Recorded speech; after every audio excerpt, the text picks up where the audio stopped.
Balikan po naman natin yung ulat ni Sherry Ann Torres tungkol sa pagprotesta ng ilang militanteng grupo sa harap ng batas ng pambansa para po ipanawagan yung pagpasa sa wage hike bill pati na rin sa Freedom of Information Bill.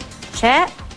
Yes, Pia, magkaharap at magkasabay na nagsagawa ng kilos protesta ang grupong Kilusang Mayo 1 at Piston at ang Akbayan sa harap ng Batasan Complex. Sa pamamagitan ng noise barrage, iginiit ng KMU at Piston ang panawagan nila sa Kamara na paratingin man lang sa plenary debate ang panukalang batas na nagsusulong ng 125 peso across the board wage hike. Ang Akbayan naman agarang pagpasa ng Freedom of Information Bill ang isinisigaw. Sabi ni Elmer Labog, chairman ng KMU, mahigpit ang ibinigay sa kanilang commitment ni House Committee on Labor and Employment Chairman Emil Ong na gagawin niya ang lahat para umabot sa plenaryo man lang ang naturang panukalang batas. Kumpara raw sa FOI bill, mas malapit sa sikmura ng mga tao ang HB 375 o ang 125 peso wage hike bill. Sa ngayon kasi, bumagsak na sa 42% ang purchasing power ng kasalukuyang 426 pesos na minimum wage at 30 pesos na dagdag alawan sa mga manggagawang arawan lang ang sahod. Sabi naman ng Grupo Akbayan, mas makakatulong sa mga Pilipino kung ipapasa pareho ang FOI at wage hike bills.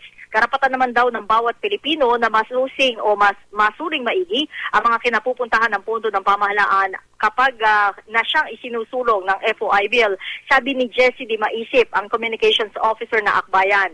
Di raw tumitigil ang kanilang mga opisyal sa Akbayan para mapapayag si Pangulo Aquino na i-certify na bilang urgent ang FOI bill, sabi ni Di Maisip. Piya narito ang mga magkasunod na pahayag ni Labog at Di Maisip.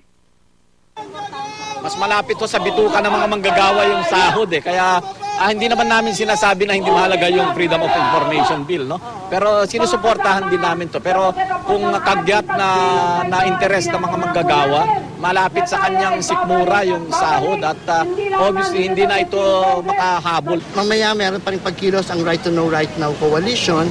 Ito naman ay pupunta sa Mendiola para ihatid sa Malacanang yung petition na to certify as urgent. No? Malaki ang magagawa nito kung isa-certify as urgent yung Freedom of Information Bill dahil maaring makahikayat ito ng quorum. At nakasariwang balita mula dito sa Kamara. Tia? She, linawin ko lang, no, dahil yung sesyon ay hanggang sa susunod na linggo na lamang. Tama ba, She? Tia, tama ka. Kung di ako nagkakamali, hanggang February 8 na lamang ang sesyon dito sa Kamara bago ito ay magkakaroon na ng break. At kung saan nga, Pia, papasok na rin yung campaign period.